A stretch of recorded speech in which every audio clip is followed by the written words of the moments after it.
Hello friends, welcome to the shed. Today I wanted to talk to you about online shopping because it's come up a few times very recently in my daily business and stuff. And there's two different sides of this coin, right? So my company, Portal Games, we publish board games and we do sell them online. We sell them at full MSRP and we ship.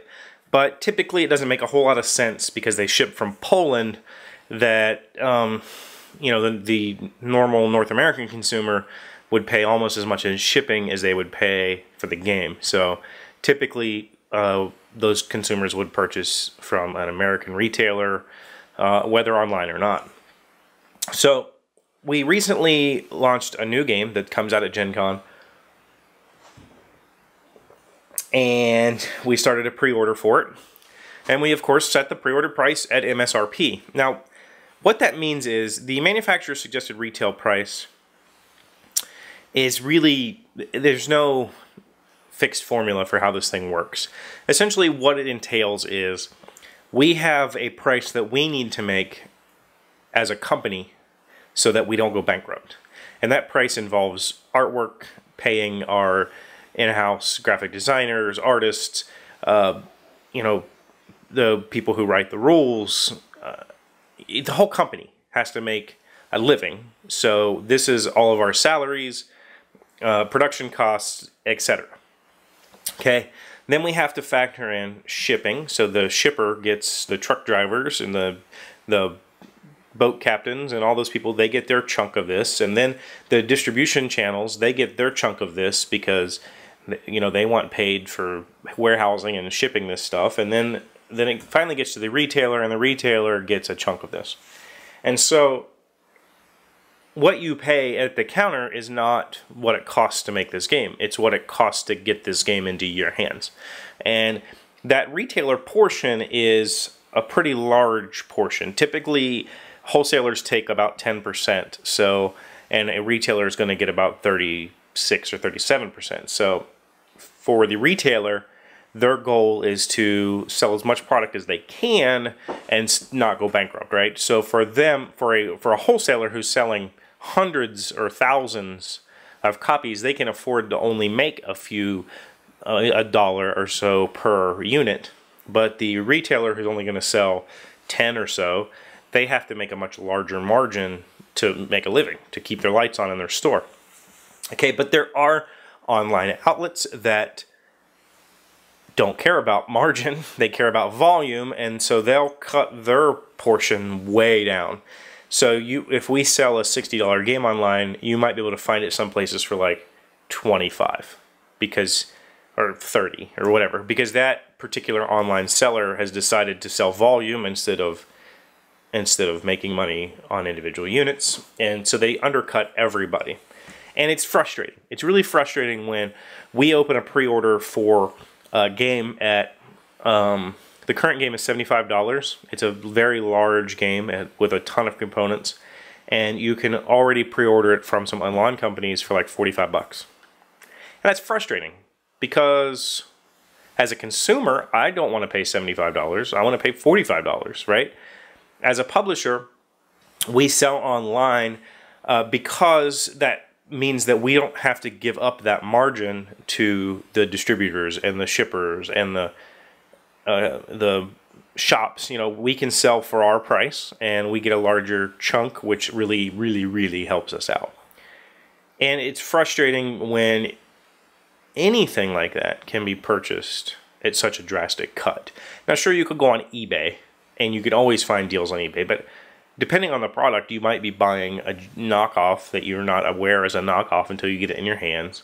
You might be buying a slightly inferior product that has a different SKU or a stocking number, and you're not aware that it's not the same one that's sitting on the shelf. Or you could just be buying a box of rocks and a dishonest shipper, you know, takes your money. But I've been online shopping since online existed, and it's been a very pleasurable experience for me. I've never been cheated on eBay, not once, and I have hundreds of completed auctions.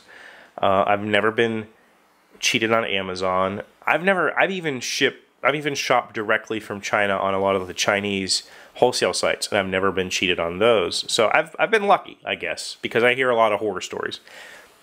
But the point I'm trying to make is everybody who puts their hand on the product wants to make a living. And so they all have to do that by taking a portion of that price, that final price, and it cuts away.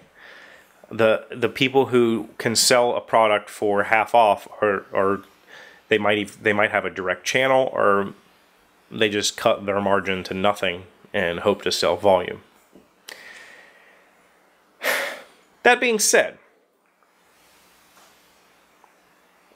the other part of online that is interesting to me is in the last 3 weeks I've been at my parents' house, and every time I go there they want something that they see in a flyer and they have me order it online because you can get it for the same price as you could get it in the store, and the shipping's typically free. And that's pretty awesome. So my parents are older. My dad is 71 now and my mom is 66. Or she'll be 66 this year. Yeah. So, you know, when they want to buy something, they either have to get in their car, take a trip down the interstate to, the store and pick it up or whatever, or we can just get it online and it's shipped to their house for free. No hassle. They don't have to leave the couch. And they have, only recently have they found this to be fun, because it is easy to just hit that order button and it gets shipped to your house. And a lot of times there are products, you know, I just recently bought them a new cordless drill combo, and that product is only available at one particular store. So you're not going to get a different price somewhere else. You can't go on Amazon and find it for half off. And so we just ordered it, and it'll be shipped to their house, and that's pretty amazing. And just recently, for instance, I purchased a bunch of furniture from Amazon. Folding tables and chairs and stuff for our displays at the summer shows. And they were slightly less expensive than if I'd gone to the store to buy it. Not dramatically, but just the convenience of having that stuff dropped off at my front door instead of me having to go pick it up. Or me having to get to the store only to find out they only have one when I needed 4. That's awesome. And I would be lying if I said that it's a struggle for local small retailers to compete, because it is a complete struggle. They are really suffering to compete. But particularly in the board gaming space, the retailers offer a lot of things that you can't get online. Most local retail stores have places for you to play. They run tournaments, they run events, and you can't get that stuff from an online store. But it's up to you to decide whether that you value that more than you value a price. So, I'd love to hear what you think about online shopping. Is it something that you do often? I have friends that like exclusively shop at Amazon for everything. They might even have those Amazon buttons. Have you seen those things? Like, oh, I need new detergent, and they hit the button and then detergent shows up at their house. I'm not one of those people. I don't shop for everything online. I do enjoy the shopping experience of getting to touch and hold and make sure that what I'm buying is what I want. You know, I bought this cell phone case. I actually went to a store to purchase it because I wanted to see it. I wanted to see it in comparison to other things. And that's an experience that you cannot get online. The same with, I'm 6'4". Buying clothing in a store is practically impossible. But I still vastly prefer it to online because I don't know how something is going to fit until it shows up. And then I have to deal with returns and all other stuff and whatever. But I wanted to hear your opinion on online shopping. What do you think about it? What do you think about the retailers that severely undercut prices? Do you think that's good or bad for commerce? You know, especially in the board game industry, there's a ton of smaller retailers who are offering free shipping for X amount of dollars or whatever, and you're not going to pay tax on those items.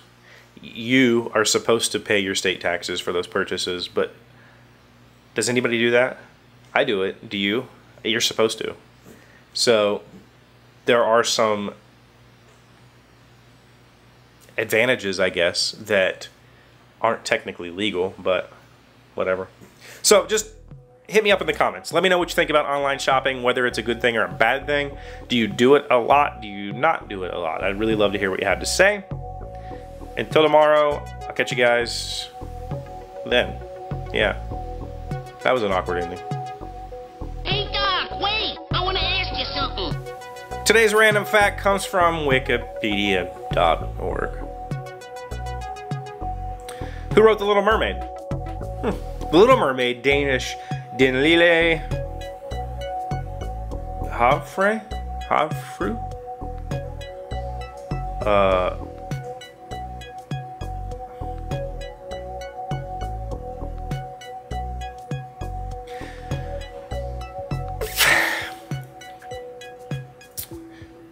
Today's random fact comes from Wikipedia.org.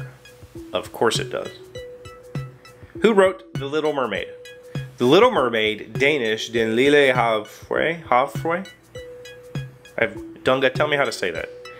Is a well-known fairy tale by the Danish author Hans Christian Andersen about a young mermaid willing to give up her life in the sea and her identity as a mermaid to gain a human soul and the love of a human prince.